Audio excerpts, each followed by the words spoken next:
ঈদ মাত্র শেষ হয়েছে কত তারিখে? 11 তারিখে। 12, 13, 14, 15, 16, 17, 18 তারিখ পর্যন্ত তো ছুটিটাই চলছে, এবং ছুটি চলেছে কিন্তু 15 তারিখ পর্যন্ত সরকারি ছুটি যদি আমরা ধরে থাকি। তাহলে সেই জায়গা থেকে আমাদের তো একটা পানি পেতেও কষ্ট হচ্ছে, আমাদের একটা ফটোকপি করতে কষ্ট হচ্ছে, আমাদের একটা সব কিছু করতে কষ্ট হচ্ছে।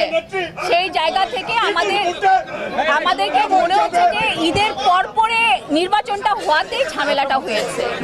আমরা সব শিল্পী একত্রিত হয়ে কাজ করি। মির্জাদা হারুন সাহেব হলো একজন বিসিএস ক্যাডার, এবং আমার বাবা নিজেও একজন 73 batch BCS cadre. So BCS cadre একটা ফ্যামিলি হয়।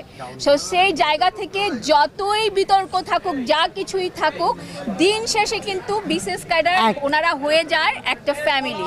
সেই জায়গা থেকে উনি আমার একজন ফ্যামিলি মেম্বার, এবং সেই জায়গা থেকে উনি আমার সাথে নির্বাচন করছেন।